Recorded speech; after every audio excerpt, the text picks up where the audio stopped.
Hello, everyone, and welcome to tonight's show. Can we fix Australia's rental crisis? Now, whether you're a property investor or even if you're just here in Australia, the fact of it is um, we have got a rental crisis. What I want to talk about the cause of the rental crisis and some potential fixes. And, in China, they've got a little one of those squiggly things. And the squiggly thing for danger and opportunity is the same sign. And lots of times when there is something that's bad going on, like the rental crisis, there's actually could be a hidden opportunity. So what hidden opportunity can we discover? And is there a silver lining to this? So what I want to do is I want to invite my co-host on, Ksenia, and then we're going to get into it. Hey, Ksenia, welcome. Hello, thank you. Okay, so we're going to talk about the rental crisis. You're really zoomed in at the moment. Um, yeah, I'm not go. sure what's going on. My first time here, so That's on all right. this one. Okay.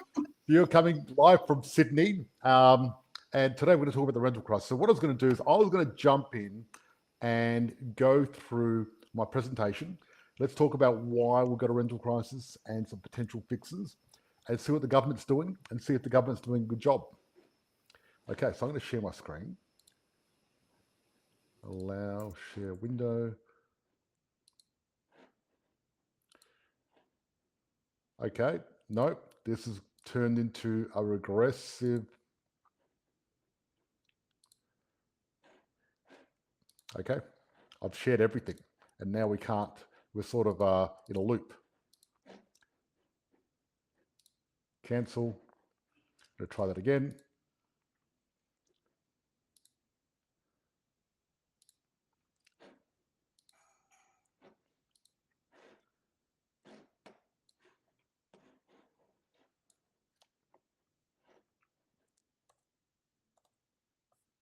Anyway, we're going to be talking about the rental crisis, and I'm about to share my screen. And this is a lot of fun because I can't find where we are.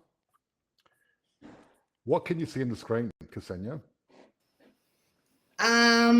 It's just sort of a black screen that's showing live, but nothing on it, just sort of black. There you go. Okay, so we've got a blank screen, and we're going to try to make it unblank.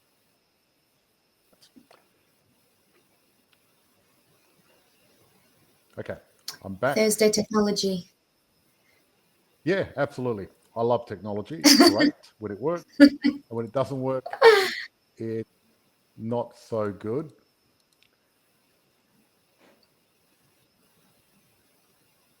Now I've got my calendar that I'm sharing. Can Right. see how much work you're doing.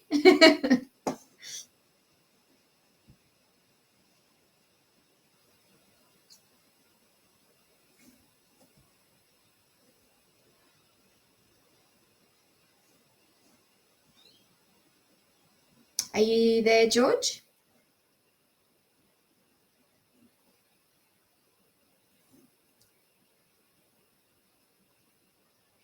We might have lost you.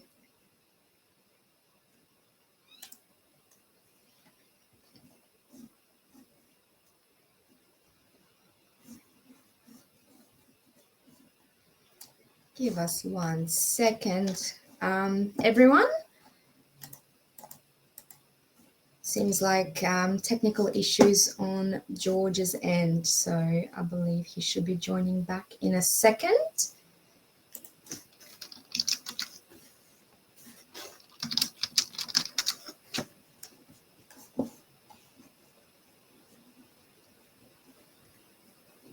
Okay, there we go. It's calling me Josephine, but that doesn't matter. I'm back. That's the main thing. So Yeah, at least you're back. Exactly. Let's talk about the rental crisis. So what's happening at the moment? We've got a massive rental crisis, and it is so bad at the moment that there are people in Sydney actually living in little pods. You can actually rent out little pods in Sydney to live in. A long time ago, we used to laugh about Japan in Tokyo, how people lived in these little pods, and now it's happening in Sydney. Not only that, what also is happening is in Brisbane, they've got tents all around the river where people are living in tents at the moment. And you hear about people sleeping on couches, living in caravans, sleeping in their car. And this never used to happen in Australia. We were always considered the lucky country, and we always had enough housing for everyone. Then what happened is we had COVID, and with COVID, that stopped the supply chain, which totally stopped all our building and construction. And what happened now is we're trying to get back in, and it's just not happening. And because of that, we have got um, a rental crisis, which is one of those things. So, what's causing the rental crisis? Basically, we've got an issue of supply and demand. And I was going to go through some lovely graphs, but I'm not going to do that because if I try to share my screen, all you're going to do is see my calendar, so it's not going to help. And my calendar is not the issue here; it's other things. But I'm going to go through verbally what's happening. At the moment, we've had in the last 3 years the most amount of construction companies going broke we've had in the entire history of Australia. There's never happened before. Costs to build have gone up, but also wages have gone up. On top of that, building approvals has gone right down. The starting of construction has gone right down, and completions has gone right down. So all three have gone down. Now the issue is when you stop approvals, that's got a downstream effect on actually jobs starting and the jobs completing. So it's going to have a knock-on effect. So this rental crisis, I'm estimating, is going to last at least another decade. So we've got 10 years of a rental crisis. It's going to take us 10 years, if we get everything right, this is if we get it right, to get out of this rental crisis. And knowing our government, how they're so good at getting things right, we don't know. Right? That's the thing. So that's one of the things that we're going to talk about. So what is the answer? Well, the government put together a think tank, and this is what they decided could be an answer, right? On how to fix it. One is easing planning restrictions. And people in the chat, type in the chat if you think this is a good one or a bad one. Provide more public housing. Tighten negative gearing capital gains tax concessions. Replace stamp duty with land tax applying to family homes. Remove barriers to building prefabricated homes. Fast track training of home builders. Fast track immigration of home builders. Include the family home and pension asset test. Remove first homeowner grants and concessions. Apply capital gains tax to family homes. That's really going to help. Provide more targeted assistance for first home buyers. Now, we look at all these things that the government wants to do, and in my humble opinion, and I've always got an opinion on these things, they're completely wrong. It's not going to help at all. So they're getting it completely wrong because the housing crisis is a simple formula, and the formula is supply and demand. And if you've got less supply and more demand, you're going to have a housing crisis. But if you have more supply and less demand, you're not. It's a very simple thing because if we have enough houses for everyone, we won't have a housing challenge. And getting rid of negative gearing and introducing capital gains tax and all these things is not going to work. What are your thoughts?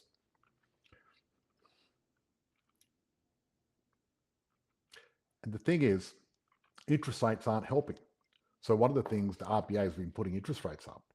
And now we've got one of the highest interest rates in the Western world because America recently dropped theirs. That's not helping either. There's only one thing that is going to help, and that is to reduce immigration. We're currently getting 200,000 to 300,000 people a year coming into Australia. If we were getting 100,000 a year, we could easily catch up to supply. But until then, people are going to be living in pods and tent city and everything else. Now, what's the upside? And this is the interesting thing. The upside is the one way people in Australia can help the housing crisis is become investors. And Ben Kane said they're all bad ideas. Absolutely, they're bad ideas. The best idea is, one, we need more investors, right? And we do need more people in the construction industry. But the thing is, we've got a mining boom at the moment, and people are going where the money is. We've also got the government spending a lot of money on infrastructure, and they're paying big dollars as well. So the challenge is builders are finding it hard to compete to actually hire people to build. But the number one thing we can do is we can actually, as investors, buy more investment properties, which is going to help house people because that is going to slow down the rental crisis. Now, the crazy rents that have been going up has slowed down recently, which is great, but we've still got a long way to go. So what's the opportunity? Well, the opportunity here for people is this. When there's a lack of supply of property, what happens is you create more demand. And when you have more demand, it pushes prices up. Now, generally in Australia, prices normally go up around about 7% per year. So at 7% per year, every 10 years, properties double. And that's pretty good. Now, the thing is, the next 10 years, we're going to see an accelerated growth. So if you ever thought about investing in property, now is the best time in history. You know, a lot of people have got FOMO because they missed out on the boom before COVID. They missed out on the boom after GFC. They missed out on all these booms and they're thinking it's too late to invest in property. The good news is the biggest opportunity in property investing is actually around the corner, right? And Leanne Hartley said, but weren't we already up the creek with not enough supply then? And then COVID aid increased migration allowance? Yes, we already had no supply, but now we've got less supply. And so the number one thing we can do now is invest. So get out there and invest because the good news about investing is one, you're going to make a lot of money. I predict the next 10 years, there's going to be more property millionaires made out of property next 10 years than in the last 100 years in Australia. Pretty amazing when you think about it. So the opportunity is amazing for people because not only that, we've got a rental crisis and a housing crisis, and it's going to take us 10 years to get out of it. Once interest rates drop, there's going to be another boom on top of that. So we've got a boom on top of a boom, which is accelerated. That's the exciting news. So there you go. So Ksenia, you've just joined Golden Key as a broker. Yes. Yes. You have. Welcome. And thank you. I'm really, really glad to be here. And I wanted to actually add on to what you were just saying, George, as well, in terms of I have many clients asking me, is it the right time to buy for me right now? I don't know. Maybe I should wait till the rates drop. What I always say is if you can afford it right now, it's always whenever you can afford it, it's the right time. If you can afford it now, if you've got the deposit or equity available and you've got enough income to service the loan, it's the right time to buy. So, there's no point waiting for what if the rates drop or not drop. But what's going to happen with the property market and the prices when the rates do drop. So if you can afford to buy now, I would recommend to buy now for sure. Absolutely. Jack Page said, how long can we expect the next property boom to last? Look, with property, I look at property as a long-term thing. And having a boom is just a bonus. But I'm not relying on a boom to make me money. What I'm relying on is inflation to build my property portfolio up and build my wealth. Because the real money in property is buying and holding it for a long time. The longer you have it, the better. The next boom is probably going to last about 8 to 10 years. And then we're going to have a bit of a dip. And then it's going to go up again. So it's a very exciting time. It's one of the most exciting times in property. And the exciting thing about property now is, how affordable it is. Because even with interest rates high, you can still get a property for $100 or $200 a week. And when you think about that, that's very cheap to own a property for. Imagine $200 a week, you can get a property and one day become a millionaire just from that one property, which is pretty exciting. So, pretty exciting. And also, rates, they may go down this November or maybe next February. but they're not going to stay where they are always. So sooner or later, they're going to drop, because what goes up must come down. Always say that. That's just the fact of it. So there you go. Now we're going to go to our private group, because you're going to meet all our members and our clients, because every Thursday what we do is do this live for everyone, and then we go to our private group. Thank you everyone for joining us. If you're watching the replay, type in #replay. If you're watching the live, type in live. Great to see you. Next week's going to be really interesting. I'm going to announce that tomorrow, but we're going to go to our live, to our SHERP, and talk to our clients. Thank you. I'll see you there. Thank you.